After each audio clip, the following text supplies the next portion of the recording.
Welcome to A Course in Miracles. Welcome, welcome. So, of course, today being Valentine's Day, we would task the Course to talk to us about this so involving pursuit of relationship. It's so involving, this pursuit of relationship. And perhaps you can't avoid it because, if I may speak for you, I'm speaking for me and all of us here in bodies. You can't avoid this pursuit of relationship because of this utter belief in separation and duality. Otherness. Yeah. What was that again? Duality. Otherness. Otherness. Separation. All the same. And So- ego. You bet. Well, yours. You bet. Yours back.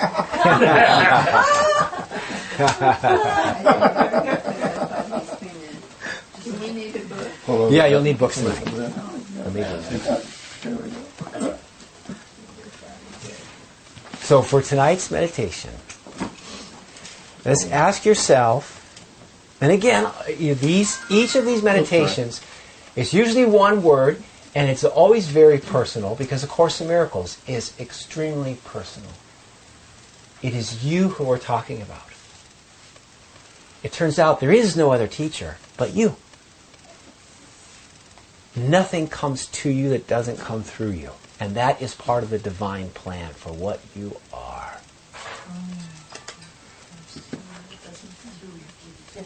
So now it's just one word. What does it mean to you?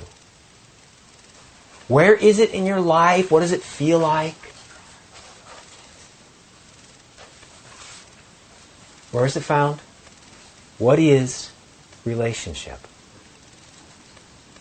What is relationship?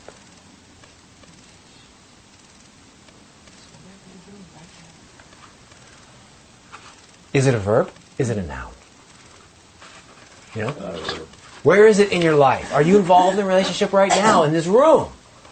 No. Is it with people or is it with objects? Or both? Or none? That's what I mean. Dig into this word because you are involved in relationship. And we'll look into it tonight with A Course a little bit. So what is relationship? And Brian, if you could reach right behind you to grab that light, that would be great. Judy? Then close the door, please.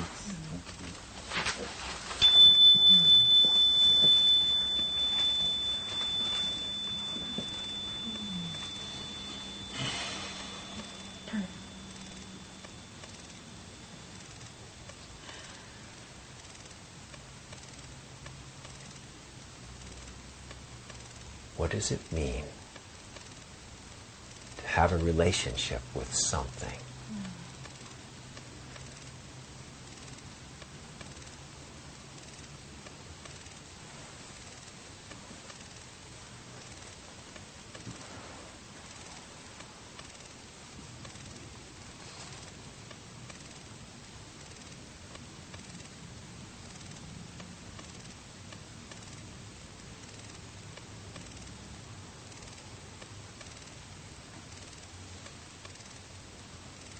What does it mean if you consider that you don't have a relationship with someone or something?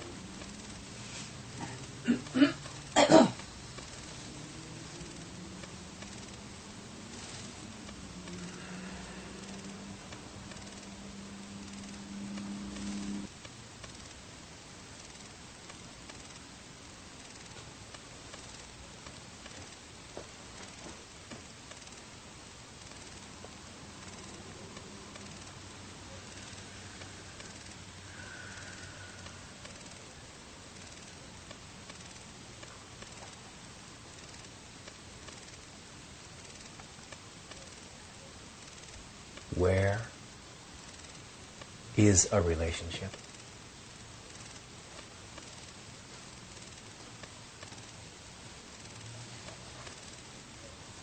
Where does it happen?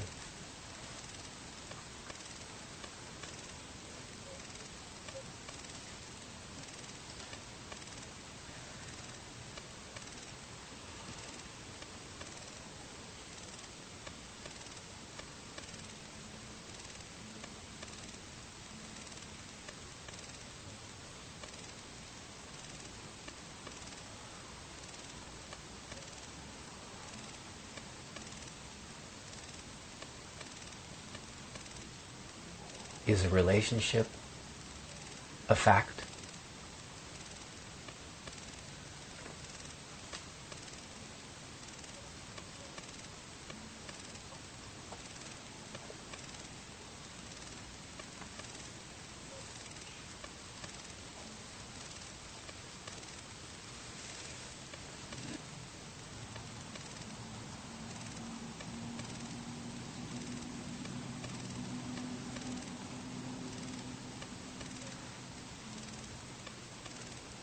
Can you end a relationship?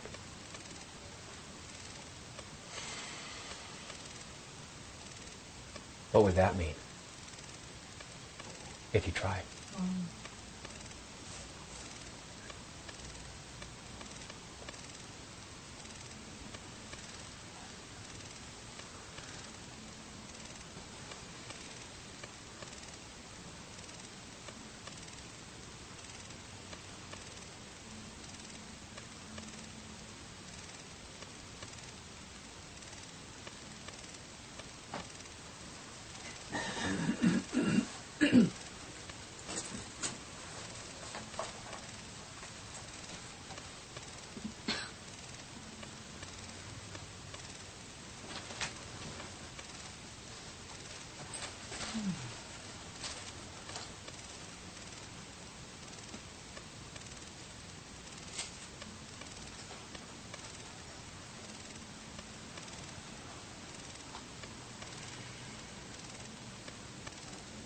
What is a relationship?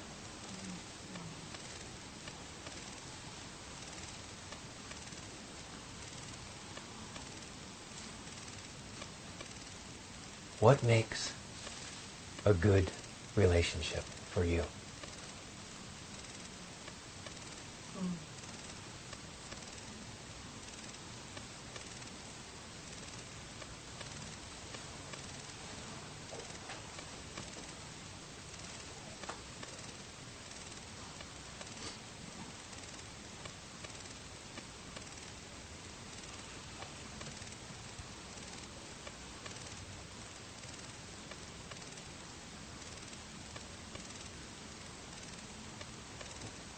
What makes a bad relationship for you?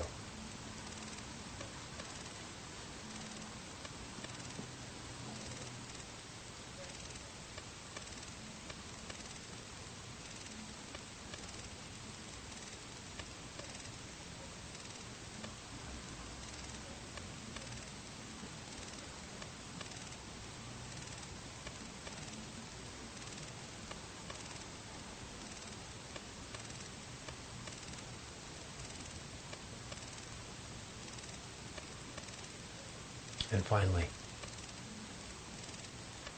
how does a relationship start?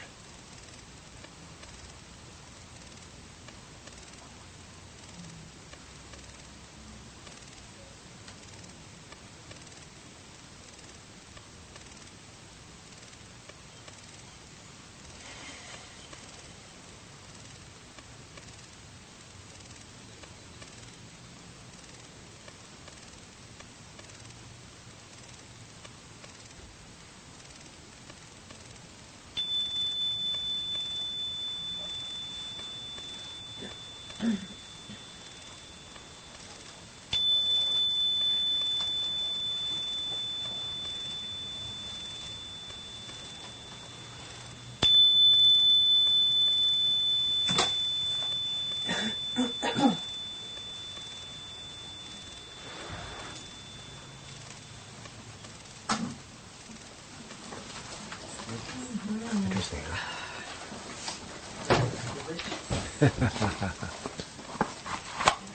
Yeah, I didn't know there was that much to think about actually in relationships myself. It's like, wait a minute. There's a lot So going on great to here. question thoughts. I love it. Yeah. It's so nice we can do that here, isn't it? Yeah. Take some of these basic terms that we use so often. And Things that we've learned so poorly through the world. And then we're questioning to refine. Thanks. Yeah, and then we get a chance to see all some of the assumptions that have been working in our mind that have never gone challenged. Maybe here we get a chance to challenge them a little bit and see, am I keeping that or I'm letting it go tonight? Yeah. Yeah, good. So anybody, what is a relationship? Wendy, what is it? What's a relationship? I don't, Let me rotate this guy. For those of us who can't see. Thanks. I did a meditation on that the other day because I read about that in the Way Mastery, so it brought up for me. Mm-hmm. So I had some time to think that, it sounds radical, but I don't really want to have any relationships in my life in the form of, the way we've been taught relationships. Because to me, it has this awful flavor of specialness to it, which is like expectations, judgments, and I know what's coming, suffering, and it's all I really want is, whether it's objects or people, to have at oneness.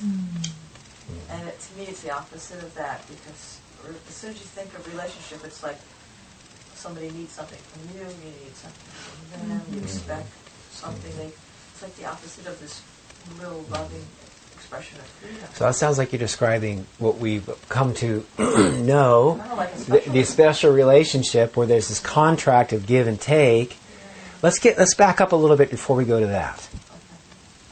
Let's go to the most basic level, dictionary level. What is a relationship? What does it mean?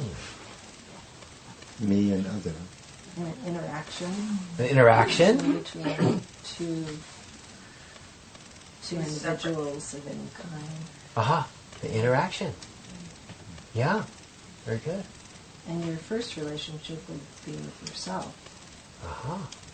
And then you see everything else through that. And your perception is seen through your relationship with yourself. It's not really, you're really absent from that. An interaction. That's pretty good. That's good general. Yeah, good term, good umbrella term. Yeah. Interaction. Are we trying? Huh? Are we trying to define a relationship as we know it? A special one? Is that No. work? No. Oh. That's the benefit of these meditations is that we get to take a word. Think of all the words we've done. Yeah. We've done what? Value, happiness. We've done sacrifice. We've done judgment. We've done hundreds. Now it's relationship. Let's look at it and see what it actually means to us, because we use I always this. say, I'm in a relationship, I'm not in a relationship. Yes. I wish I was, I wish I wasn't. Well, what came up for me And you say I a am lot was when I'm that you can't have a relationship without a not. past. You can't have a relationship without. Past. Mostly the past, but then what we're supposed to be doing, I guess, in the course, is creating a relationship with God, or there's already one developed that we just don't know about it. But I was thinking the relationships, at least in the body form, is mostly it's created from past experiences, how we can value and judge. Oh, that would be it would have been a good question to throw out during the meditation. Does a relationship, what's a big relationship versus what's a small relationship? Is there such a thing? Yeah. We got interaction as a foundation here.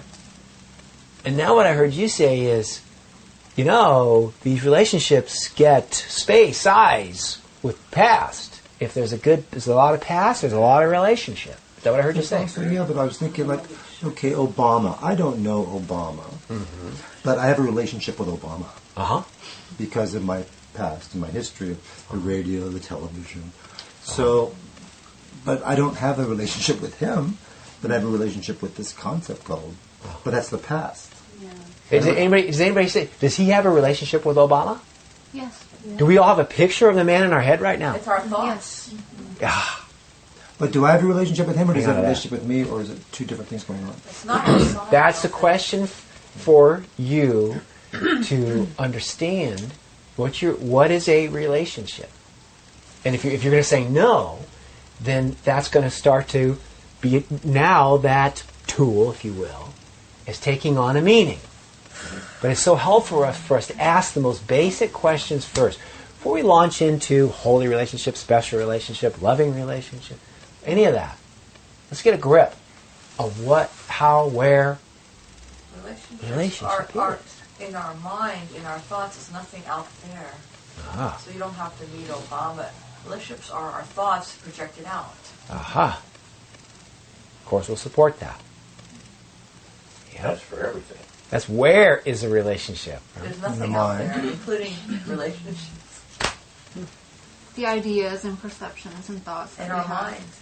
and how it relates to us and what Yeah. we think about it. Yes. But see, I agree with Jason. I think the seminal concept that every relationship requires is history, is the past.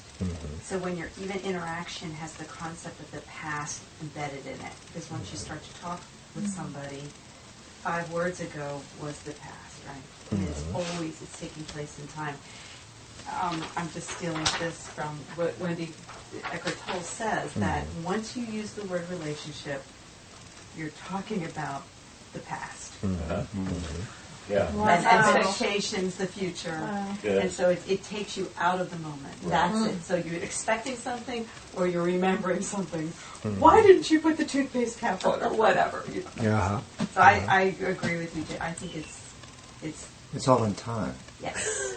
It's never right now, because right now it's relating. That's what you What's relating? What's relating? It's about time. Is that it versus relationship? Really? It's different? Projecting. Or projectile. I think we have the same root word here. Don't we have the same root word? Can you actively, presently catch a tennis ball? I've never seen it before. I just caught it. Dropped it. In the same, Now, Eckhart Tolle's he digs in a lot into these. His bend is a special relationship. And of course, that's where we do most of our work. So all of it he says is going to apply tonight. But I want to just get the basics of how common is this term relationship, how active it is in duality, separation, specialness. This is what we Huge live as cancer. ego. What? A huge cancer effect. Yeah. Worse even. Because this is where we live, folks. We live in separate bodies that have special needs, and we have good days and bad days. Yeah. And we choose relationships, try to get a good one, right? We think we need something from somebody out there that we really have everything in here. And so I need something from you need something from me, and that's where this whole these relationships. That contract that you're always talking about. Yeah. Yeah. And then you said what constitutes a good relationship? Yeah. For me, it'd be just to show up and always see that person's innocence, or if somebody was there just to show up, didn't need anything from me, didn't feel they needed love to be loved, or I didn't need love out there to be loved, but we just showed up for each other and just really saw each other's innocence. Why show up? That's part of it too. But just to be present when I say show up. No, but I understand what you're saying. Yeah. Half the, for instance, the biggest thing about being lucky is showing up. Yeah, that's right. You got to show up to win, right? Right, and you take that a little bit further. You have to be present. Next thing you know, Yeah. you're right back in it. Yeah. I meant just being. I didn't. Anybody else? Moment. What makes a good relationship versus Can't a see bad the answers relationship? unless you're- A good relationship is when you see that person or that object as coming from you, as part of you. Yeah. And bad relationship is when you see, you perceive that person as separate or different. Right? Anybody else? So I'm out. We've all been through both. A good one for me would be when I'm in that place of extending love and I feel good. Uh-huh. And a bad one would be when I'm projecting my stuff onto them. Uh-huh. Yeah. What else? What else? What's a good relationship? What's a bad A good relationship? special relationship and a bad special relationship. I feel, what happened. Isn't it just sort of a continuum? There is a good special. There is a good special relationship, but there's only one. This fulfills all the Saying requirements, with God. It's just with and yourself. that is our relationship with our Maker. The rest of it is hogwash. It gets worse the more we go down in the pit. Okay. What makes that a good relationship? because it's null and void of the damned ego. Ah. If you can wipe out the ego, you don't have any special relationship. What, Geraldine? There's no need or wanting from anybody. There's no need or wanting. There's no cost in this relationship with our source. Huh. It brings out the best in us. It brings out that which we are. We feel best about ourselves. Yeah. It's really hard to understand because if I'm having a relationship with God, there's still just the concept of God and I are separate. But the whole idea from when I'm reading the Course is that we're not separate. So it just takes everything and torpedoes it out of the water. It's hard to even comprehend. Remember what Mai said about relationships? She said it's kind of from me. Didn't you say that? You said sort of a good relationship is this kind of me. It's coming from me. I'm involved. I'm there. It's very personal that way. And the stronger the relationship goes, the more whatever you're having a relationship with is part of you. Still space and time, though. Still space and time involved. You know what? Once I did. Absolutely. No, that's why I started the very few first words of our before the meditation was how important it is to get a grip on meditation. I mean, what's our topic? Relationships. It's so quick to let go of relationships so much. Valentine's Day. That's You totally let go of relationships. Yeah, right. Yeah, it's meditation. And you've let go of time so you can always relate. It's so. Somebody should remember where my car is after the meeting. So just because the fact is we're living in duality, in separation, and specialness. Let's not deny. This is a spiritual meeting. We are looking at oneness and spirit for sure. But let's get real. Honest. Honest where we think we are. Let's get honest, thank you, to where we think we are, how we actually live most of the time. Not like that. Not like spirit, not like oneness, not in perfect happiness. When we are driving 5 minutes from here, it's going to be different. Right. It's a taillight guarantee for this meeting. You cut somebody off on the phone, on the road. All right. Good. Okay, so... Okay, so honestly, there's a guy that I really like, and he hasn't called me yet today. Oh. And so I'm like feeling in my gut, like, remember? It's not about him calling you. Yeah. So we have a relationship with him already? I mean... Well, it's... I don't mean detail, but we do. I do now, because I don't even know his name yet, but I know you, and I got a picture of this guy in my head already. I've never seen him. Yeah, he's the guy who's helped me with special relationships. Yeah. And it's still, even today, it's like today, this Valentine's Day is the day that, I really want to get it. Because this is the biggest day of drama and special relationships. Yeah. And wanting and hoping. Expectation. And It is? it's the For biggest you. day, and I've done it. So, I've done it. And last year, I bought roses for myself, and I had a few tears, and I went, it's my higher self, and Today, I had a few little tears, but then it's like I'm getting it stronger. And it's just like, there's been so many years of it being the other way, It's like, wow. For me, it's an experiential thing. When I can grok into that experience and being present with myself and in my body and feeling the bliss. It's like, that's it. There is nothing else, Geraldine. There is no getting that little high from somebody else and their love. And even when I was reaching out to call friends today, I was like, make sure you're coming from this place of you don't care if they call you back. You're good. You're really tasting it there. That's great. All those things you want to say, I want to bring back a little bit. One of them is when we say what is a good relationship, it's got kind of a high. It's giving and it is empowering and gives you addictive. You jump on you answer the phone quicker. Maybe special. It's right. Yeah, you answer the phone quicker. Look on your emails. You get more email. often. Yeah. Yeah. It's addictive. Yeah. So That's readiness for suffering. Yes. And it's Maladaptive behavior. The joy is so temporary, and it's Whoa. full, and then it's Well, we have some experience here. Yes. We got some human condition here. It doesn't last. But first, look at it, because I'll tell you, every one of us is going to want it the next chance we think we can get it. Oh, yeah. So I want to focus us a little bit here before we jump to the other side of the coin. You experienced people, you. That we can get something from it. We want it. It delivers. It's supposed to happen that way. Right? I'm nice. You're nice. Well, we'd be nice together. For a couple of weeks. Yeah, that'd be chemistry. Well, we'll know that after the third date, okay? We'll know that after a little while. What sign are you? What's your sign? But we're supposed to be, too What about the butt? additive, right? It what?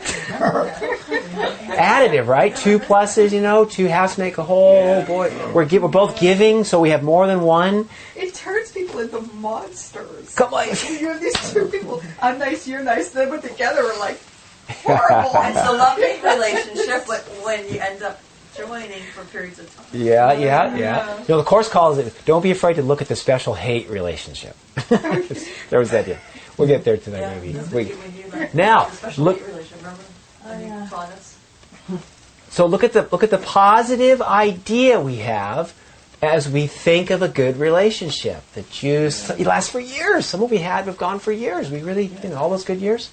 And then, the cliff. Okay. You mean the divorce? So there's that's what we want and expect from a good relationship. Nothing wrong with that. It's innocent, it's loving. I want to give, you want to give, let's give together. We must be believing that it's serving us, we wouldn't want it. Yeah. We must be believing something wrong, Yeah. that we have something to benefit from it, otherwise we wouldn't be wanting it. And maybe Dick says, I got a relationship that is so holy with God that I'm just going to replicate that. Ooh. He says there's no bounds. God gives me and only gives to me. I am going to give and only give. He says relationships are good. Right? Maybe, could be. Right on. Right? Okay, good. So we got a feeling of how energetic and promising and hopeful. I have another definition for this from the Taoist tradition. The Taoists say there are various and sundry types of relationships. Okay?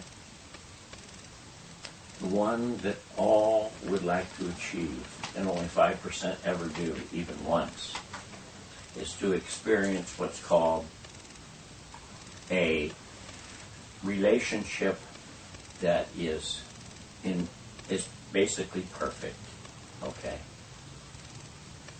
between two people, and it has to do with energy. And it has to do with tables and numbers and all kinds of things, all right?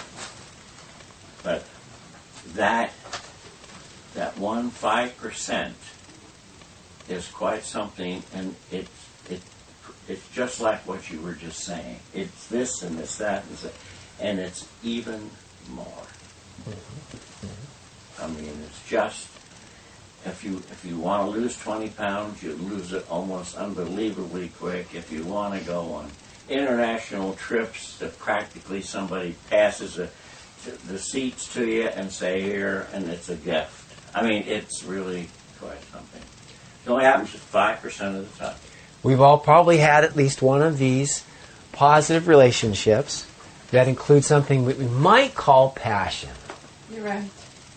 And it's empowering. When you've got it, it's empowering. And not just be with a person, okay? It can also be because you got a new pet and you want to just make this pet the best life possible.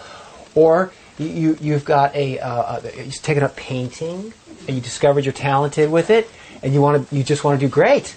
And you're staying up late, you're skipping sleep so you can paint. Is that a relationship? It's a passionate relationship. It's an empowered relationship. It's costing you money. It's making your house a mess because you're spilling this paint. You're missing work. You're missing sleep. And you love it. Gee, is it that bad? So how empowering, I'm just pointing out what you said, how empowering is this passion? We all The love. juice is going. Juice is going. Huh? It's an addiction. Yes, it's just like an addiction. It's the same Because you're in as the denial ego about the other addiction. things. Yeah, it can Dirty take over. house, the It can dirty take over. house. Okay, so we all want a good addictive relationship. It's a big giving, Oh, right? yeah. But, and we want to give. Is there, I mean, can you, if there's no chemistry, which is addictive, okay? Yeah. I mean, are you going to have sex? You know, just get down to it, okay? Not with my paintbrush. Okay, so when I'm attracted to somebody, basically, it's like your brother or sister, and there's not that chemistry thing going on. That's still a relationship. Yeah.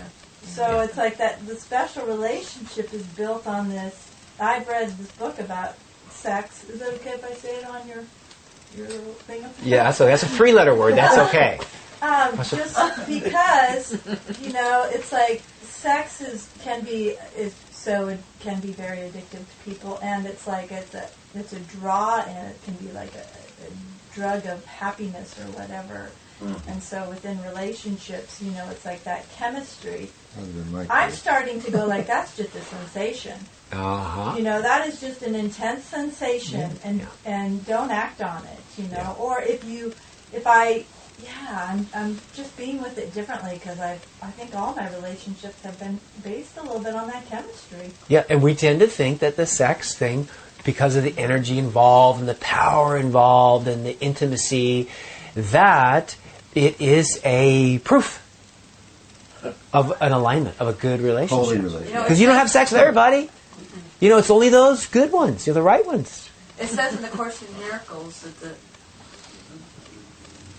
in this world as bodies, a relationship means the two bodies are together.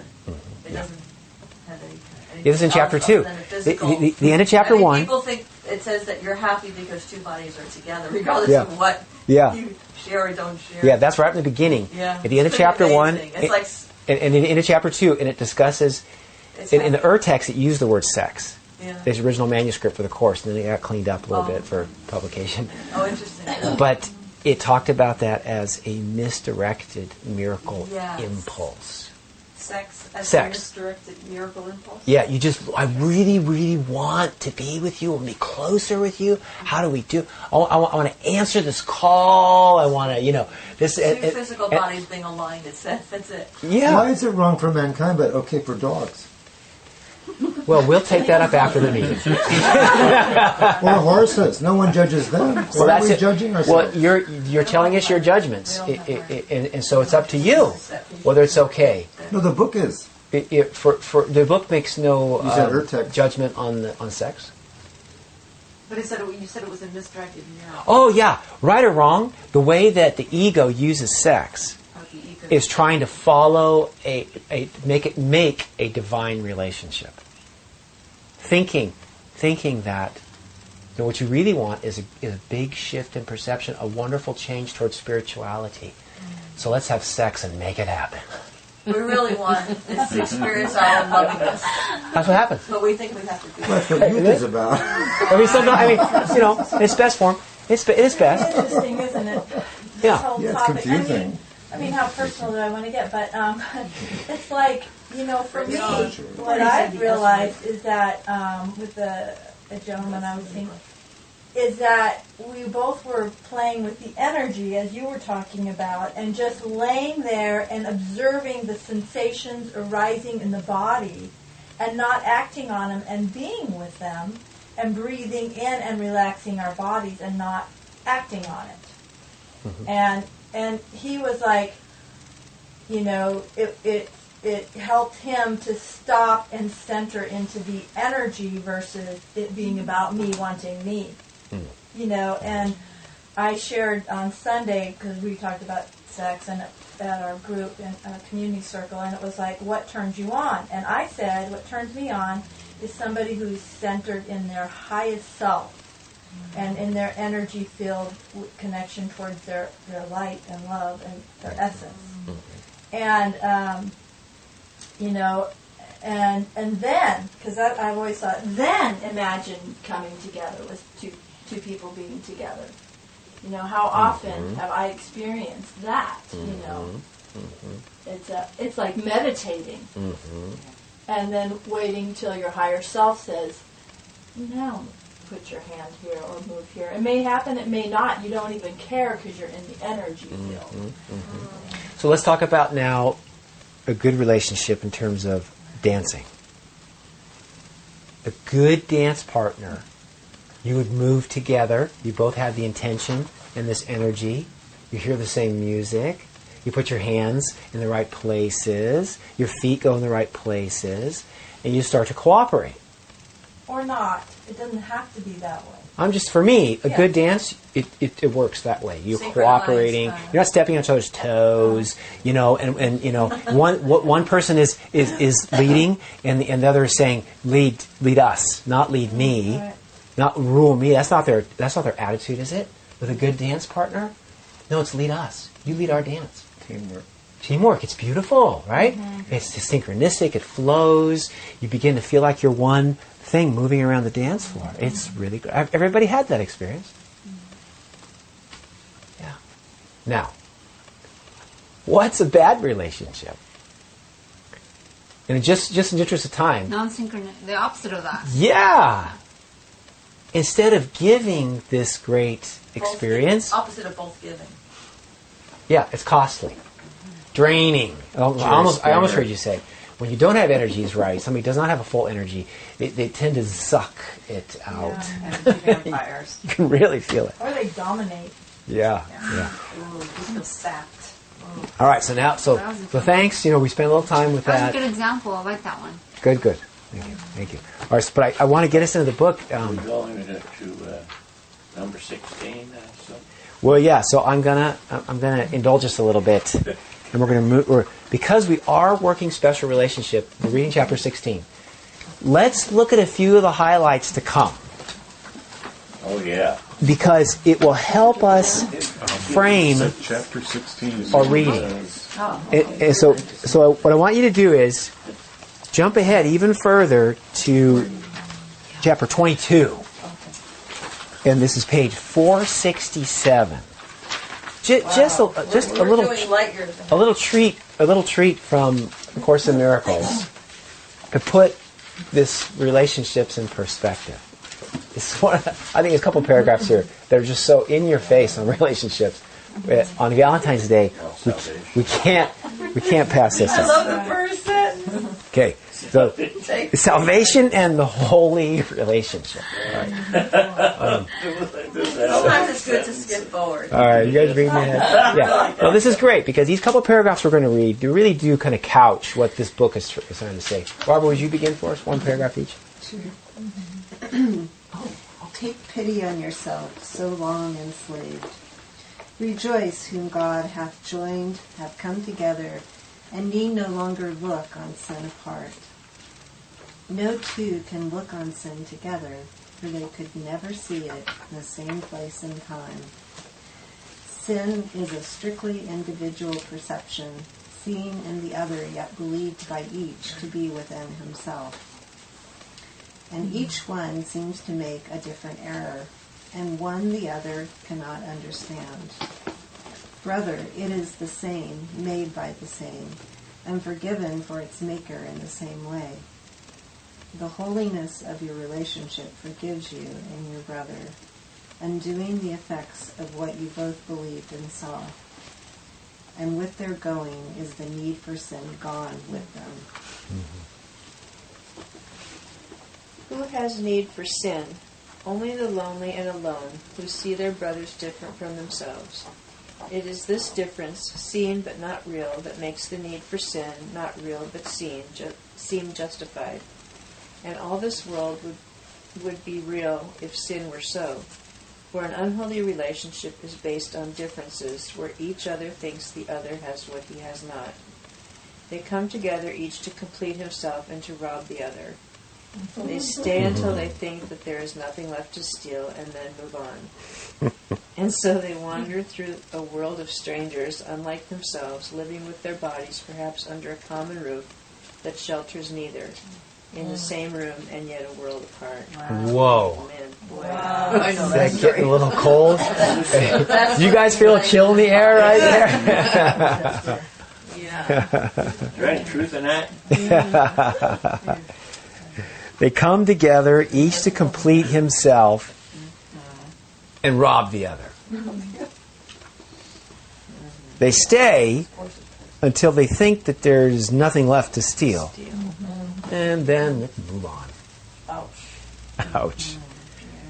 And so they wander through a world of strangers, unlike themselves, living with their bodies, perhaps under a common roof that shelters neither. In the same room, and yet a world apart. What a cutting analysis. Yeah. Let's continue. A holy relationship starts from a different premise. Each one has looked within and seen no lack. Accepting his completion, he would extend it by joining with another, whole as himself. He sees no difference between these selves, for differences are only of the body. Therefore, he looks on nothing he would take. He denies not his own reality, because it is the truth. Just under heaven does he stand, but close enough not to return to earth. For this relationship has heaven's holiness. How far from home can a relationship so like to heaven be? Think what a holy relationship can teach. Here is belief in differences undone. Here is the faith in differences shifted to sameness. And here is sight of differences transformed to vision.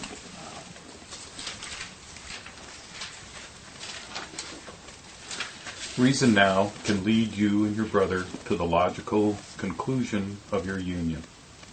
It must extend as you extended when you and he joined. It must reach out beyond itself as you reached out beyond the body to let you and your brother be joined.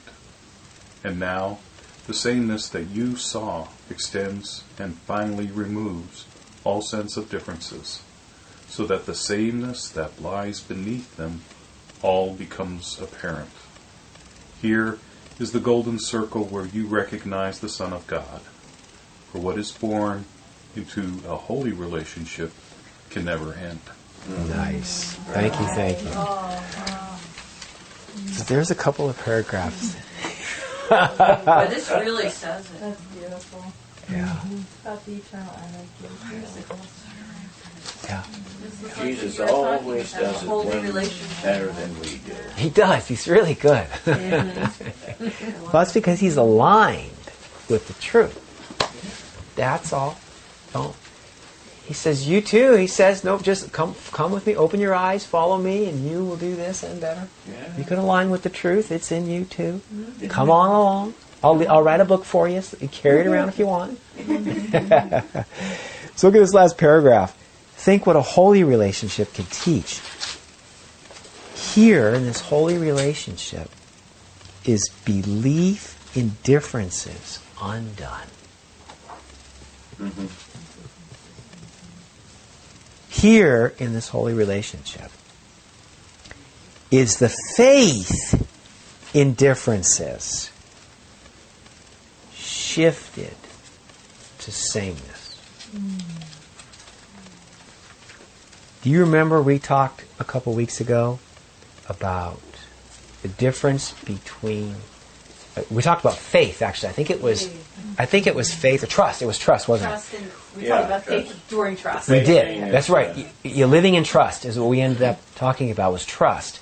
And the component of how faith works into trust and how as you go backwards away from the actual trust, you have the faith, and then before that you've got this belief. And before the belief, all you have is a concept. It's just an idea.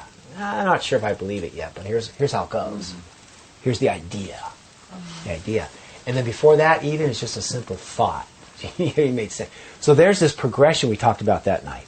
All the way to the experience of knowledge, which trumps everything I just said. You don't need trust, you don't need faith, you don't need belief, you don't need the concept or the thought when you've got the experience itself, right? Because now it's true. Right. You own it. Yeah. This is the ladder that we take to get up there. So now let's read these two sentences again. We're just recalling that night. Just recalling that night. This is paragraph 4 on page 467. Think what a holy relationship can teach. Here is belief in differences undone.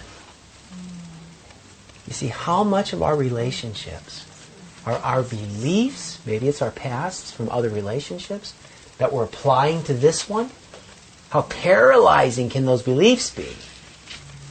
Even though we've never put them to task with this particular relationship. How paralyzing those beliefs can be. In the holy relationship, belief in differences undone. Here is the faith in differences. Remember we talked about faith being when you act on your belief. I don't know what your beliefs are, but I can observe your faith.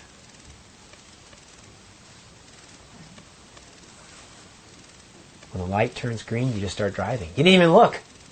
But you have faith that the light's green, everything's okay. That's how it is. Okay, so look how it elevates here.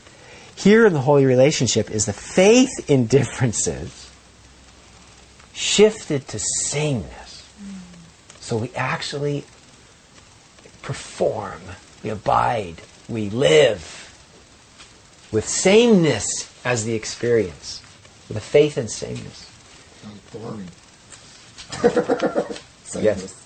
Oh, yes. We want drama. The ego wants, Oh, yes. Ego wants drama. Ego thinks that to achieve perfect sameness or perfect peace would be boring.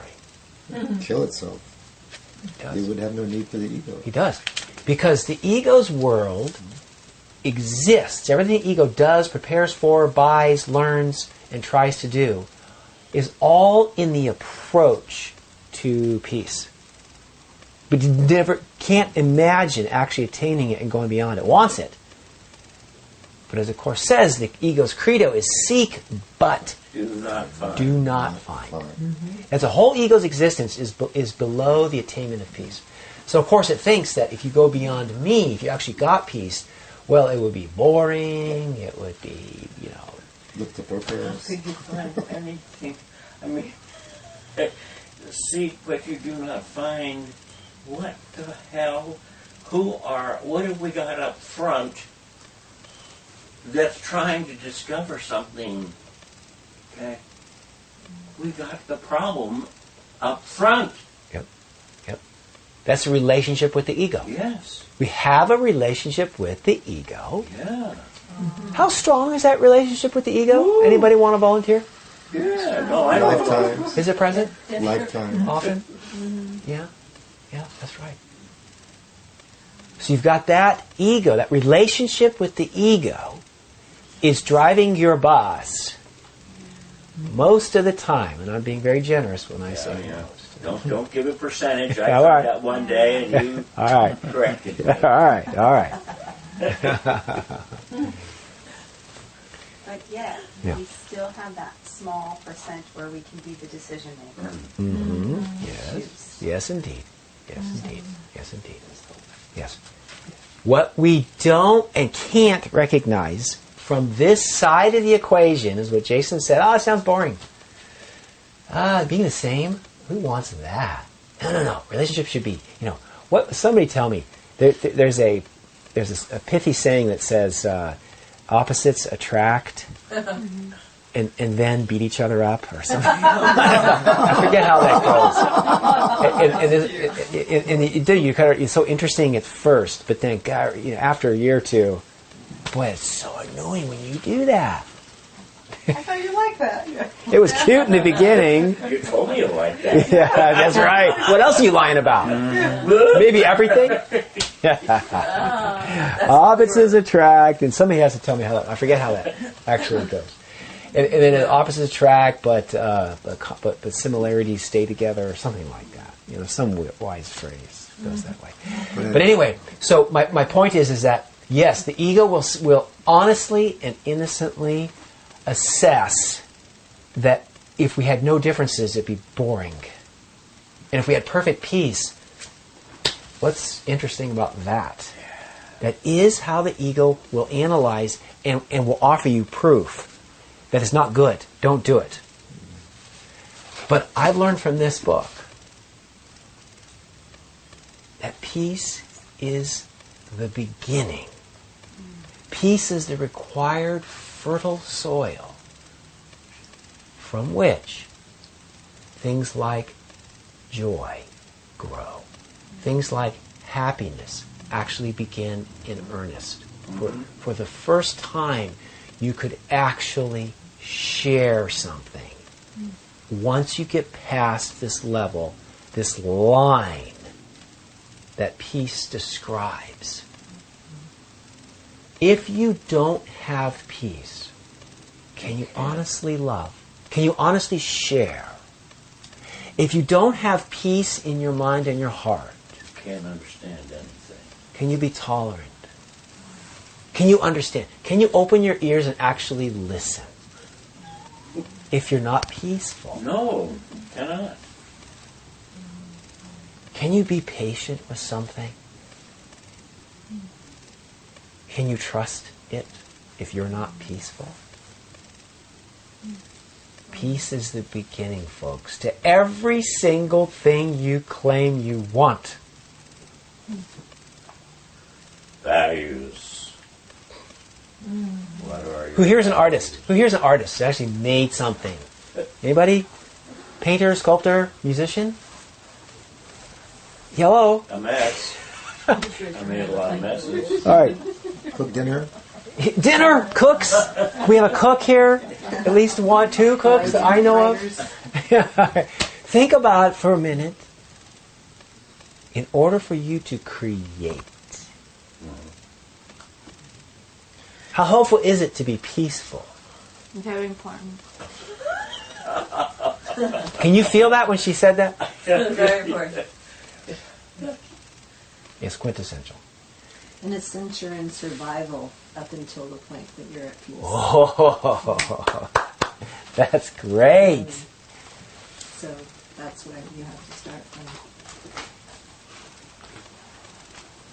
Just like the needs of the body have to be fed, etc., to achieve a higher spiritual level, it's the same in starting at a peaceful place. That's like the same, equal to the body being fed.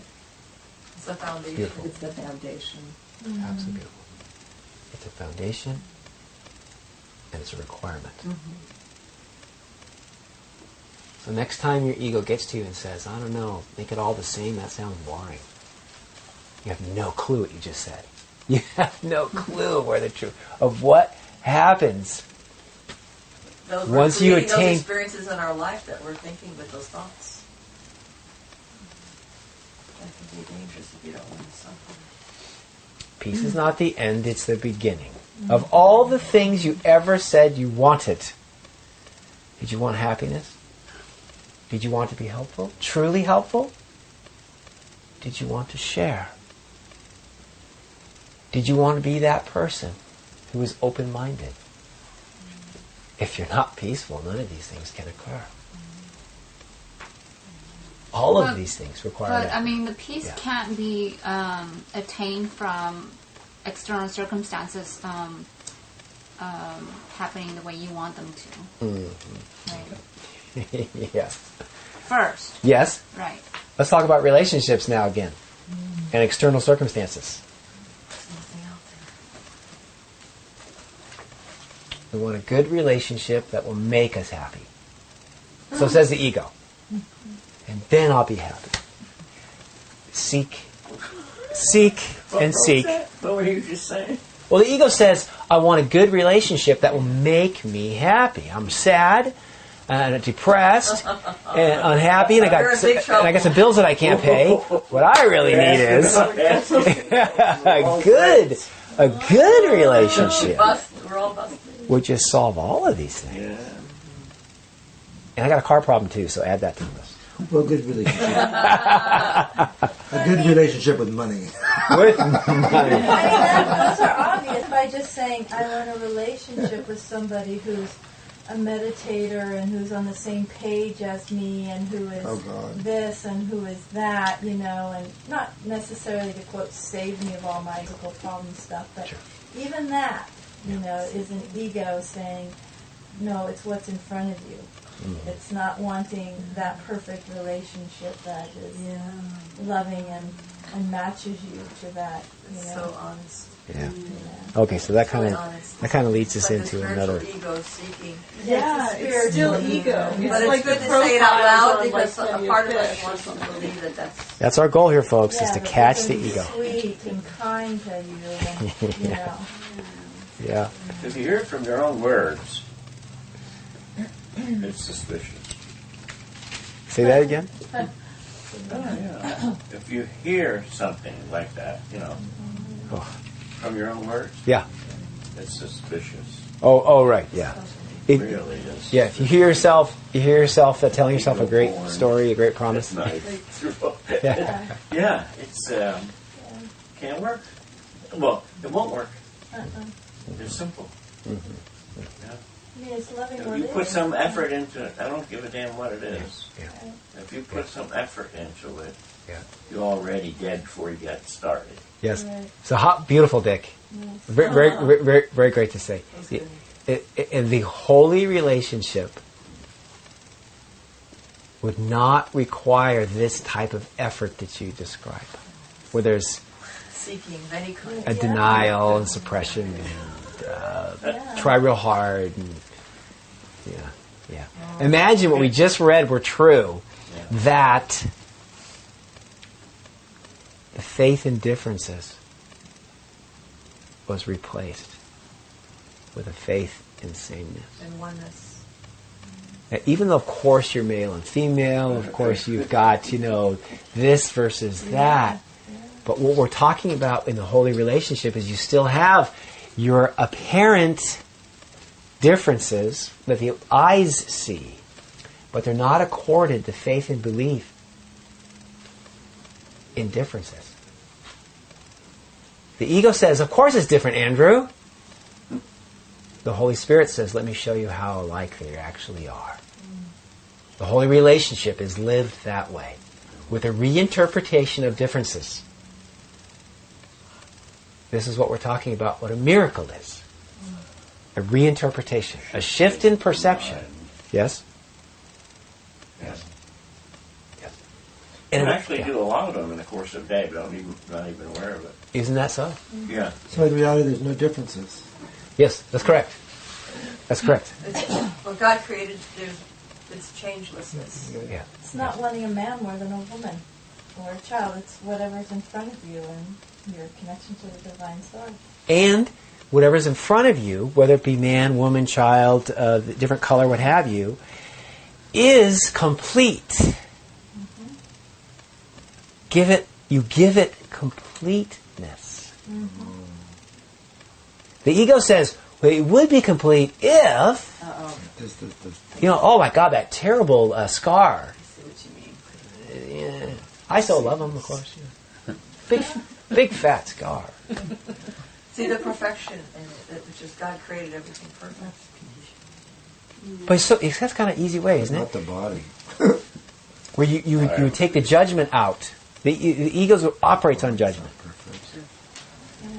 If somehow you just lifted that judgment out and saw it complete and operating and whole, Perfect and whole. because it is. We're just removing the blocks because that's what it was underneath. You can't think if you do that.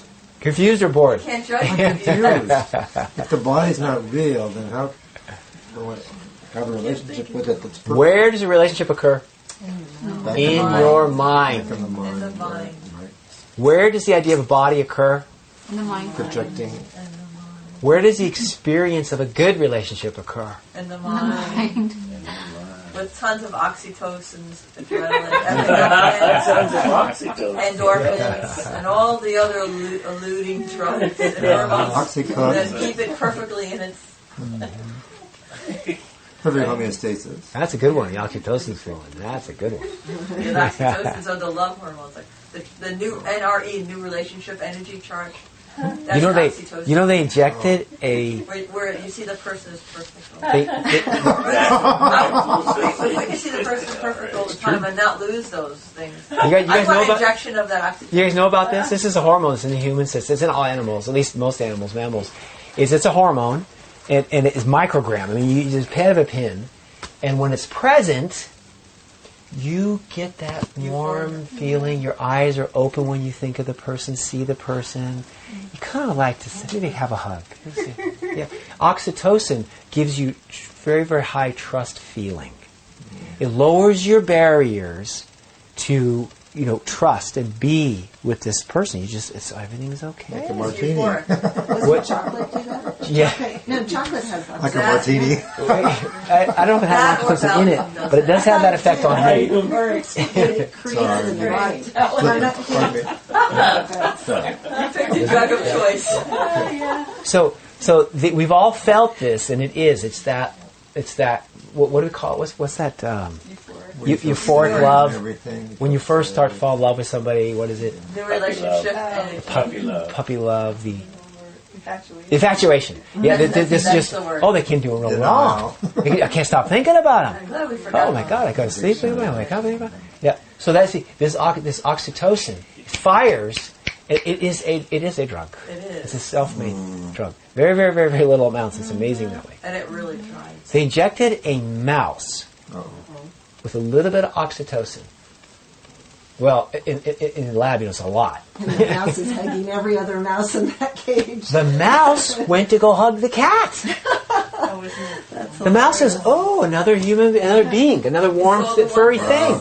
It was so Like doped, a child, a little baby. so doped on 2-year-old, oxytocin 1-year-old. that its natural fears, the teeth and the claws and all, forget it. And I think what they did is they protected the mice. Those of you getting a little queasy here. It was actually, I think it was cat urine that the mice runs from. And they oxytocin and the mice had no problem. It went toward. He felt the oneness. Yeah, and they stretched it to live animals. They kept them apart, but nonetheless, oxytocin, one of the ego's little tools. Where do we get it? Keep you. We're going to get a six-pack. CVS? It keeps you Where do you get oxytocin? wanting Wendy, how does oxytocin get into the bloodstream? through your thoughts. Through your thoughts. Wow. Thank you. Wow. You make it. Your body makes it. Wow. Make it. You make it. Whatever your cells are bathing in, the chemicals. That's what your thoughts are. Creates the chemical reactions in your body. That's why you powerful. get dis-ease or you at ease. You know, the stress, the anxiety, the adrenaline causes dis-ease. You create those chemicals. So genetics is a very, very minute part of well-being. Most of it is in our every moment thoughts. The Every body moment we're is creating our experiences. the body is ready to respond Powerful. to a welcoming, trusting, loving thought. Oh, she's just the right girl for me. This She's is just really good perfect because, height. And everything. Suddenly it starts, yeah, kind of like how you look. I know that I like how you look because I start feeling trust, not your misinformed feelings, folks. the ego, I started the manipulative feeling, Right. I don't feel it when I look at Brian, but when I look at you, nothing personal, Brian. I'm sure there's a guy out there for you. There's a guy out there. That's very empowering because we actually Reality. experience what we want to experience. That's pretty powerful. Thank you. Powerful. Let's just stay with that for a second. Yeah. That's our power That's a because lot. we're God. And we do it chemical. What you're saying, we're That's chemical. part of The it. body answers The mind. the mind's request in the most potent way. Yeah. So we're just as powerful because we have all the attributes of God. So we could choose to use that power to the ego or Holy Spirit. Now, there are other Same power. hormones that the body is capable of producing. Some we may not even know of. Oh, sure. How do There's you a, make a hormone? the body. What was that? I tease Don't him. say it so fast. The body is a pharmaceutical factory. It can produce, and quite quickly, these things. So we've just talked about oxytocin, wonderful. Dopamine is another one. When you get a runner's high, exercise, great exercise high. You get endorphins from sex and from exercise. And massage. Wow, it's great massage. Woo. Okay, now, so those are the good ones. Now the body equally is ready any second, all the time, even when you're right in the arms, the first kiss with that wonderful oxytocin-laden relationship. Oh, it's so sweet. God, it's Friday night, first kiss, we got the weekend together. Gag me. Oh, we kidding, right? Sounds dreadful. Even then, in that relationship, right, that forming wonderful, even then, is the body ready at a moment's notice when a picture of the ex-girlfriend falls out of his wallet? Cortisol. Ready to attack. Another. You know how you grow these long nails like cat. Right. Just a second ago, it was the greatest weekend of my life. And now... Where'd you come from? It's got, call me when you're done tonight. Oh, no. Written on the back of this. What? Who we got? So the body response is, the body is neutral, folks. The body is a wholly neutral thing. It will work for you. Wow. And it does. It says, okay, enough oxytocin, let me package that up. And now, zip, a little shot. How quick it could turn on you. I'm telling you, this is true. That's why it's not really This is true. You've experienced this. That's why I say, do not trust your uninformed feelings. The ego's in control here of your feelings. This is part of what our awakening is. Our spiritual awakening is to move to a spiritual awareness where we can see with vision instead of the body's eyes and the body's hormones. Which it's creating. Yep. So here's a little piece, and if anybody wants a copy, I think Wendy has some of these, but it says, for a little while the illusion actually works. Yeah. And then inevitably, at some point, the person you singled out or made special in your eyes fails to function as a cover-up to your pain, hate, discontent, or unhappiness, which all have the origin in that sense of insufficiency and incompleteness. Then out comes the feeling that was covered up, and it gets projected onto the person that has been singled out and made special, who you thought would ultimately save you. Suddenly, love turns to hate. The ego doesn't realize that the hatred is a projection of the universal pain that you feel inside. The ego believes that person is causing the pain.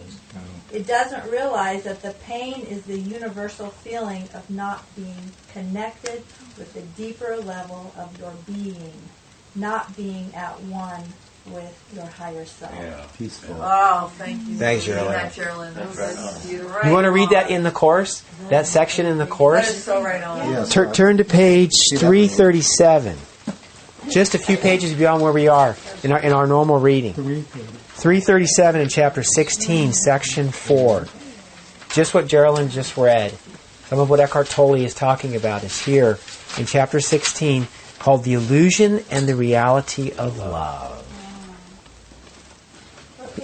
This is page 337.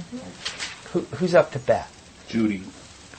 Oh, Judy, would you read for us? We'll do one paragraph each. do not be afraid to look upon the special hate relationship, for freedom lies in looking at it. It would be impossible not to know the meaning of love except for this. For the special love relationship in which the meaning of love is hidden is undertaken solely to offset the hate, but not to let it go. Not to let it go. Your salvation will rise clearly before your open eyes as you look on this. You cannot limit hate. The special love relationship will not offset it, but will merely drive it underground and out of sight. It is essential to bring it into sight and to make no attempt to hide it.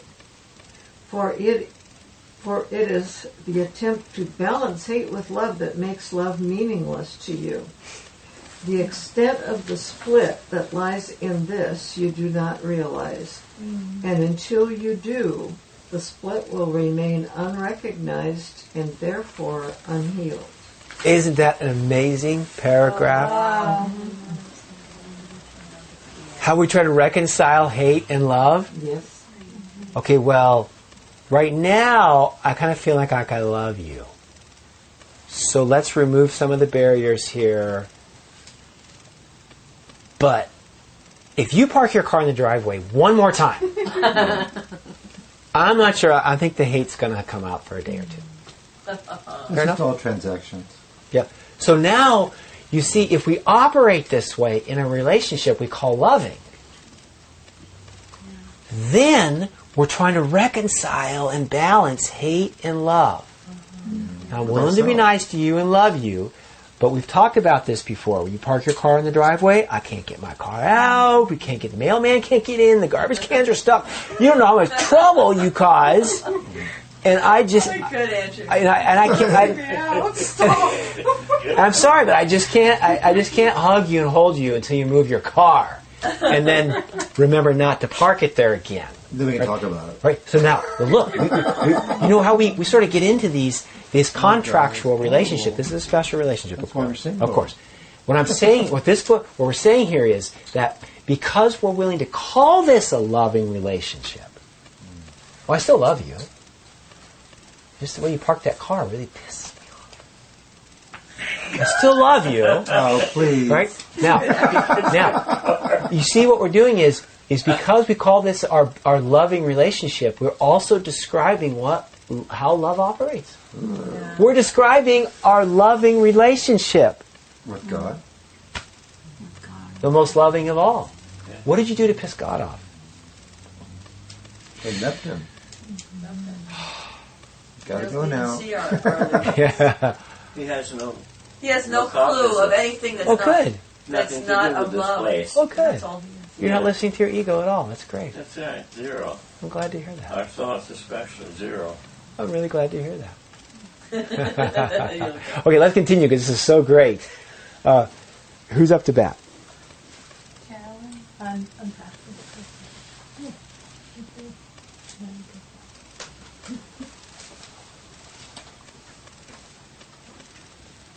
The symbols of hate against the symbols of love play out a conflict that does not exist. For symbols stand for something else, and the symbol of love is without meaning if love is everything. You will go through this last undoing quite unharmed and will at last emerge as yourself. This is the last step in the readiness for God.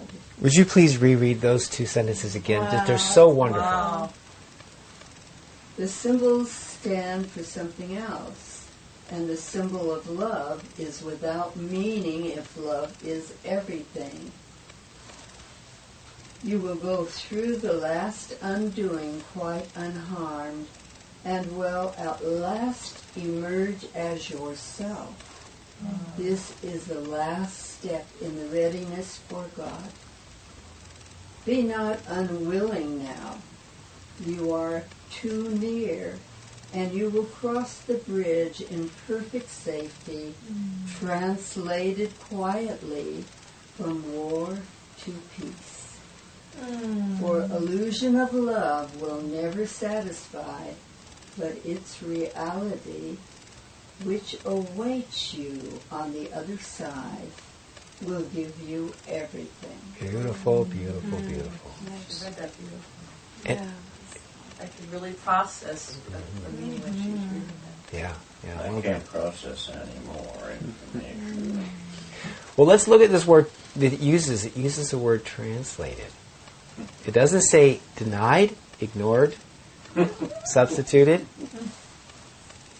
because those are, it's tough. It's tough to have things that we are believing in, having faith in, disappear.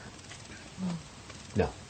Much more graceful is the way the Course works with the Holy Spirit, is to translate your current experience, your current relationship, how she parks her car, why she parks her car in the driveway that way, to translate that, to heal it. Not to deny it, not to break it, to It's make so it loving. disappear. It's so loving. It's so loving. Yes. It's not critical. It's not. Yes. Yeah. It should always be that way. It's not making It it should. wrong. And it is. I'm here. You can't It's really keep helpful. the differences because the ego has to uphold them and continue to make them and constantly make them. That's the difference between make and create. What is created is and stays of its own without maintenance. So, Yeah. so when the Holy Spirit translates it, does that mean that if I don't see sameness, then that means I'm not listening to the Holy Spirit? Yep. If you don't see peace, if you don't come to peace, if the effect of the miracle is forgiveness, where you will release the conflict. Okay. Feel that word release. You don't need a miracle unless you also need release. Okay. That's where and when miracles show up. All right. Okay? So yes, that's correct. When it is translated, then you will see this essential sameness. In other words, you might understand, Dick said that earlier, you might understand perfectly, Okay, so if I don't understand it, then I haven't gotten it yet. right? Okay. If you're not at peace Not at peace with together. it. Peace, of course, in chapter 12, remember? It says peace Quiet. and understanding come together. So you know the miracles can manifest it when you feel it here. Yes. Feel it. Yes. Yes. Because I feel like I ask for miracles all day long. Uh-huh. Yeah. Please help me see this differently. Please. Those words. And so it's that sense of whatever in here. Yes. You bet. You betcha. Thank goodness we do have a measure for our progress. Yeah. Hallelujah. Oh, sure. But you know it when you feel it. It may be fleeting, but there's no comparison. When you've made progress away from hate, away from fear, away from loss, away from conflict, even for a second, boy, does it feel good. Boy, does it show up as whole. Boy, does it show up as what's called a holy instant. Well, he says instant, not holy hour. Is it? You know, Say that again. The holy hour. That's good, Andrew. You know that you're making progress with this work, with your spiritual awakening. Thank goodness we have a measure. Thank goodness we don't have to wait to be told, you are happy. No, you know when you're happy. You know when you're peaceful. Because the direct contrast to what it feels like to be losing, what it feels like to be fearful, what it feels like to be small and separate and alone. All these things are when and where a miracle is called for. And the miracle is a shift in perception. Right in those trouble spots, see? That's the only place you're ever going to need or see a miracle. There are no miracles in heaven. You don't need them. You don't need them, for crying out loud. Miracles in heaven. There are no miracles in heaven. We don't need a translation. Everything is perfect. You don't need a translation when you speak the language perfectly. That's right. When you have vision and you see perfectly, you don't need a translator. Thank you, Wendy. Sometimes I've been lately having a lot of dreams, and I try to relate my wakingness as being fake or a dream as well. But sometimes in a dream I have those moments as well where I'm just watching it all happening, and then there's a lot of times I'm trying to get something or do something or change something or interpret something. But sometimes there's moments when I'm sleeping where I'm just watching whatever I'm doing in the dream. and not having anything attached to it. It's just really okay. Mm-hmm. Yeah. Not very often, because Yeah. always. Yeah. It is because the waking dream and the sleeping dream occur where? In the mind. Mind. Thank you. That relationship is in the exact same place. It's fun to watch. Thank goodness. I think too, one place you can tell, or the gauge for me anyway, is because the body is neutral. That when I'm not at peace, my body shows up not in a neutral, relaxed place, but in a tightened, with sensations going on that intensify. But when the peace is there and I'm in that relaxed state, the body settles in a way where it's not attached or feeling anxious or nervous about anything, but it's just present in the moment. We all know what she's talking about, Oh, right? that's beautiful. So well said. So now So the body really is neutral. the body is absolutely neutral. It's a communicator, which is wonderful to use because, so often we're in our heads, which is creating a problem already. The ego, that's where it lies. So it's nice sometimes to be able to drop into the body and go, wait a minute. It's an experience. It's a universal experience. It's not an analytical, egoic type of experience. And if your mind is open, then your body is now communicating to you what it is you are believing. It's communicating to you, and anybody around you, where is your faith?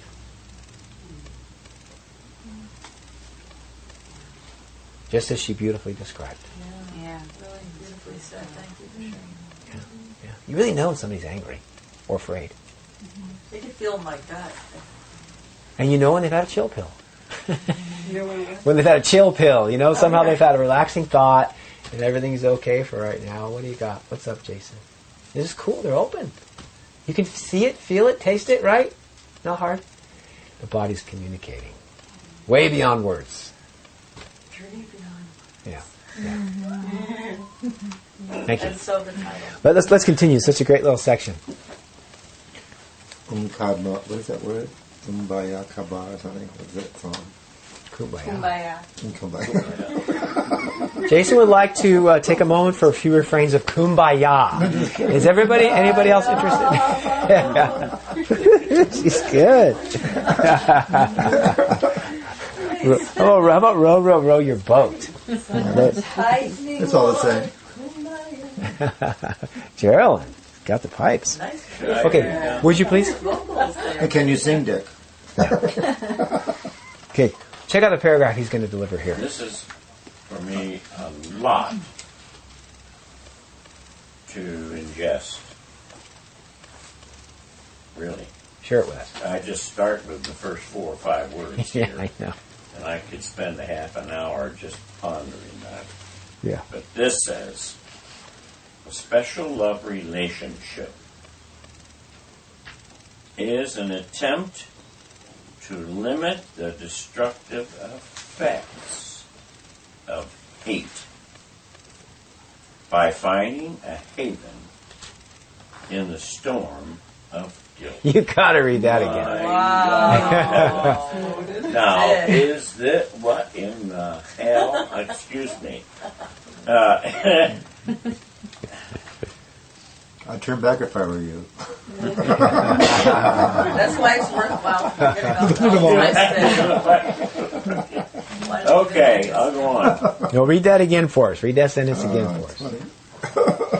So here we go. Maybe we're going to get off the bit here a little bit. It says, it makes no attempt. All right, so reread that first sentence because That's really powerful. just because it's so The important. special love relationship is an attempt Yes. to limit the destructive effects of hate by finding a haven in the storm of guilt. So he's right there. Finish that sentence. The storm of guilt is You Jesus' know where a lot of it comes from, right there. Jesus' perspective on the ego and the world. There's The ego is the guilt guy. plenty of guilt to go around. Okay, please continue. All right. It makes no attempt to rise above the storm into the sunlight. On the contrary, it emphasizes the guilt outside the haven by attempting to build barricades against it and keep within them.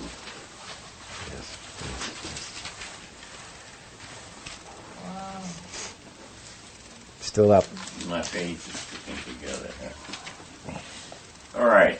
Then it says, the special love relationship is not perceived as a value in itself, but as a place of safety from which hatred to split off. Whoops.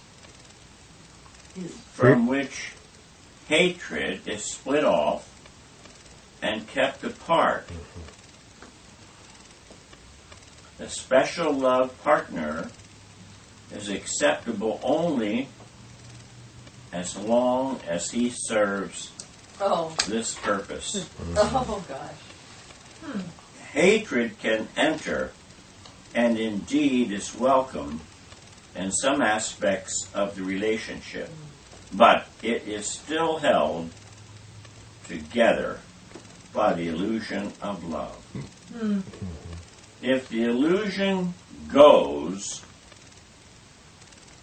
the relationship is broken or becomes unsatisfying on the grounds of disillusion. Where it started. Where it started. Yeah, where it On the started. grounds of disillusionment. Oh, the voice of experience is strong in this group tonight. You're no longer what I made you up to be. I remember I this. hate you Uh-huh. because I never saw you for who you were anyway. You're not fulfilling my role for you anymore. Yeah. Get with it. Yeah. Isn't this? This is a repeat of what is said that Jesus says about most family relationships, spousal and parents and whatever, are in fact hatred based.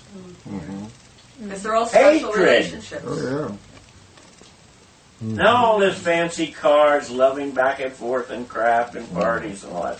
It's hatred, and it's covered up, and we really don't even get it. Yeah. I think we did. Yes. I think we did a meditation one night on, God, I think it was hatred or attack.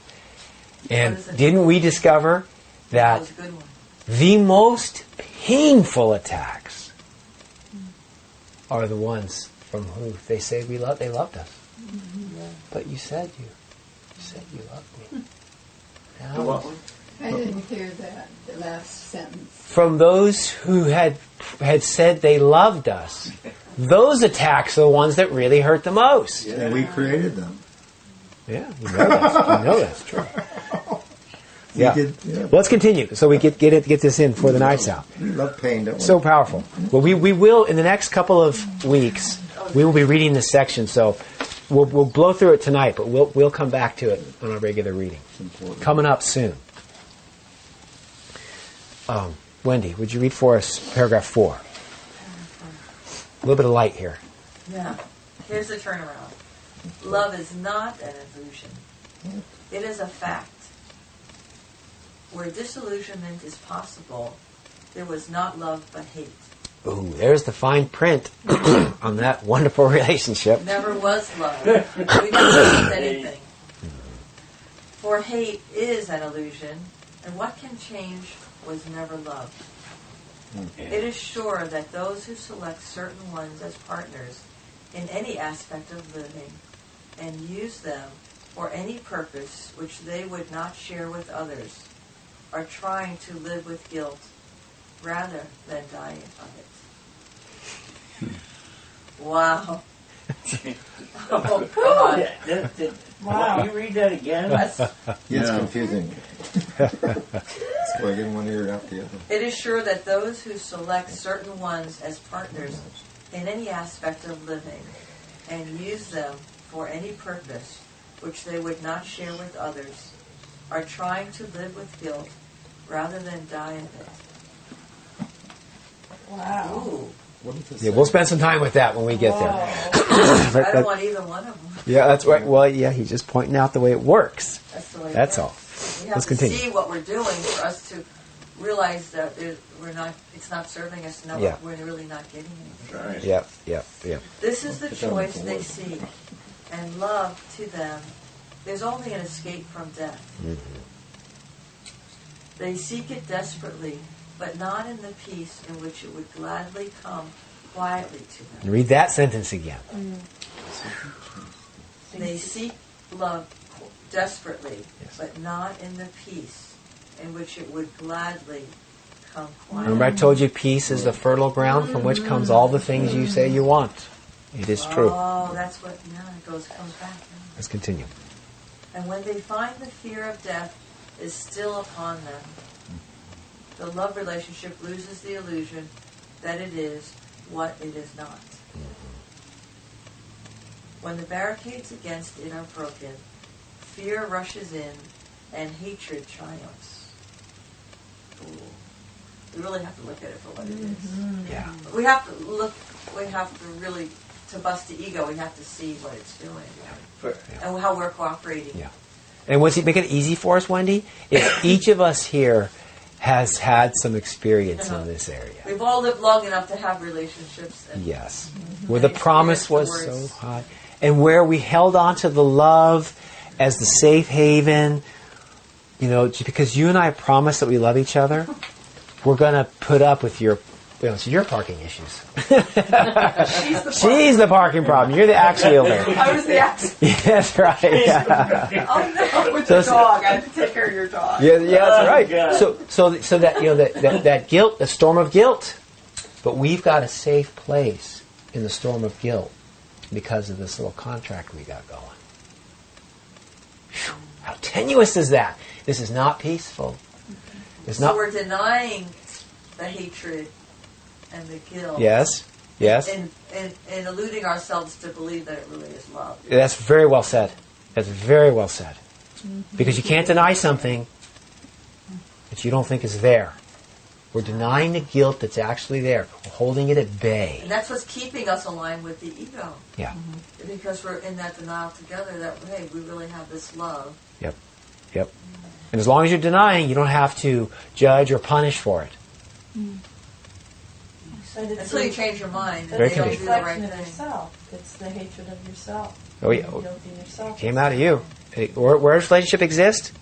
Relationship exists in your mind. It's in you bet, in yourself. And we have them with things too, material things. Absolutely. They disappoint us, our car, our bodies. Yep.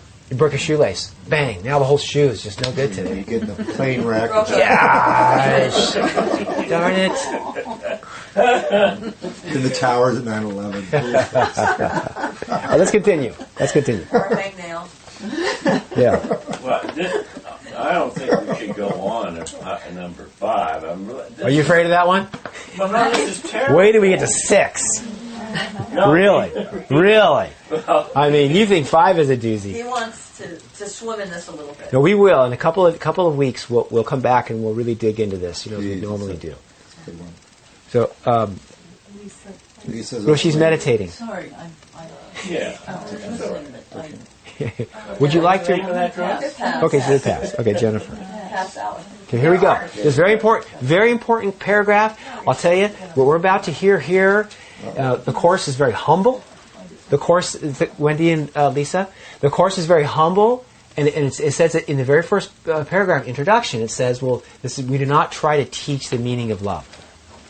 Right? That's right. It says this book is not going to teach, and yet, for me, never is more a book contains the definitions and the meaning of love that I've ever found. And here's one insight, please. This is amazing. Yeah. There are no triumphs of love. Only hate is at all concerned with the triumph of love. I'm going to read. The only hate is at all concerned with the triumph of love. The illusion of love can triumph over the illusion of hate, but always at the price of making both illusions. As long as the illusion of hatred lasts, so long will love be an illusion to you. As long as the illusion of hatred lasts, so long will love be an illusion to you. And then the only choice remaining possible is which illusion you prefer. There is no conflict in the choice between truth and illusion. Seen in these terms, no one would hesitate. But conflict enters the instant the choice seems to be one between illusions. But this choice does not matter. Okay, so conflict enters when the choice is between illusions. Because they're equal. Could have hate, it's just as powerful. Could have love, yeah, could. Just as powerful. There's a conflict here. But the choice does not matter. Okay. Where one choice is as dangerous as the other, the decision must be one of despair. Yep. Yep.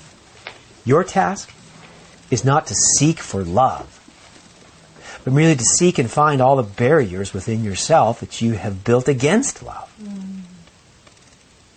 It's not necessary to seek for what is true, but it is necessary to seek for what is false. To see what it's not. Truth is just there, right? Now, every illusion is one of fear, whatever form it takes.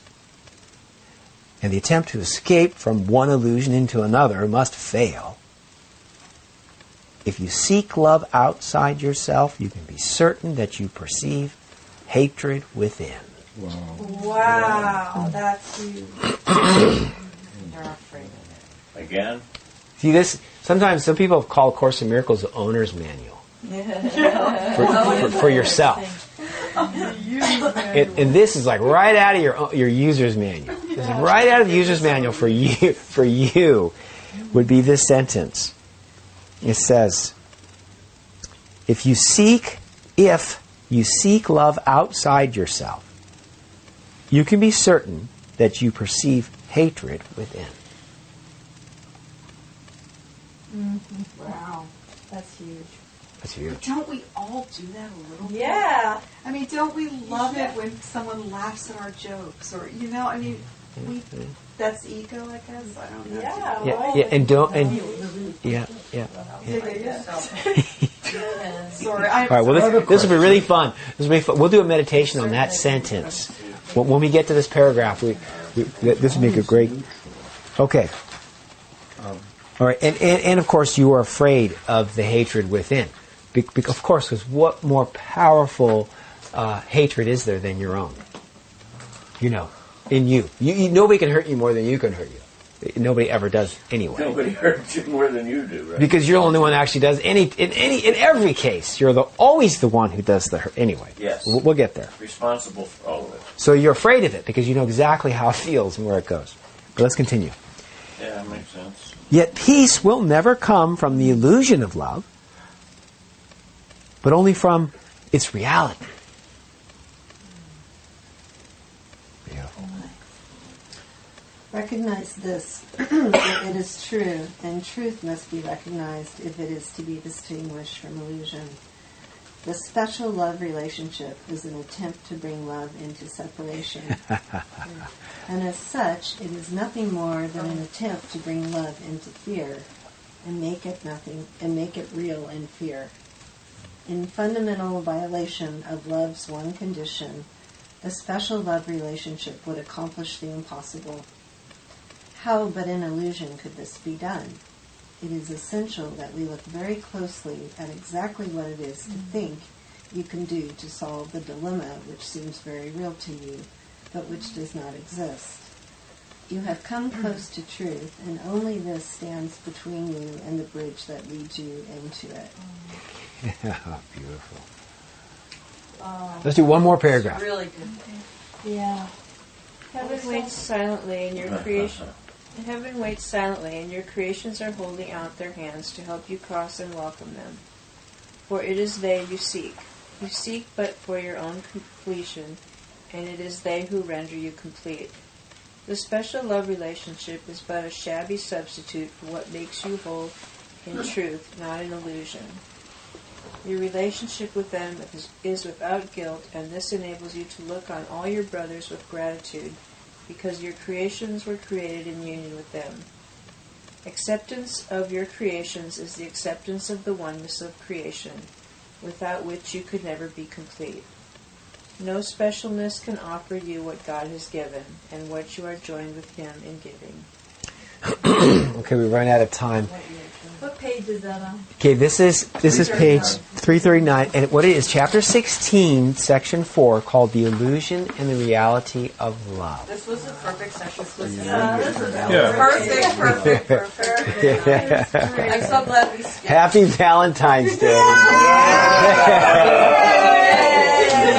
And, No specialist can offer you what God has given, and what you are joined with Him in giving. Yeah. Okay, so we close with a circle. Oh, and if anybody... Here's your chocolates, your roses. Happy special relationship. Even the phone call doesn't mean I love you. When I was single, I would... I love you so much it hurts me. Oh, I've been there before. You and your stupid car. I want it. Oh, there we go. Okay.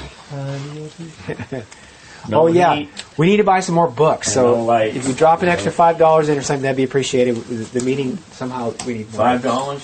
Well, I don't know, just something. 20. We have to buy some more books. Yeah. Okay. Take a deep breath.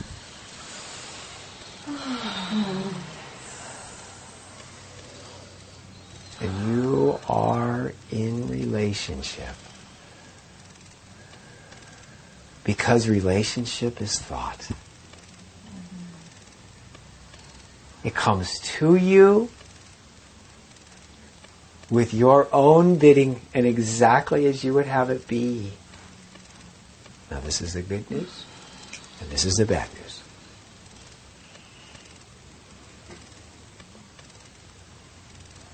We talked about a good relationship, having some really great qualities, giving and growing and energy and passion and excitement.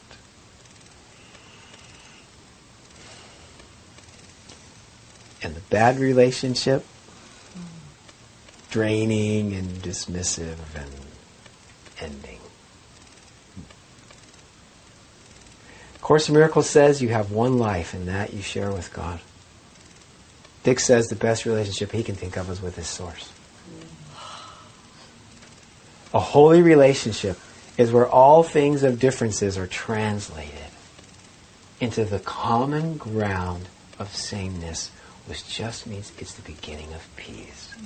Where you can afford things like sharing, giving, happiness, patience, kindness, creativity itself begins. Let us embrace that wonderful, wonderful, holy relationship. Thank you, thank you. Amen. Thank you. Amen. Amen. Was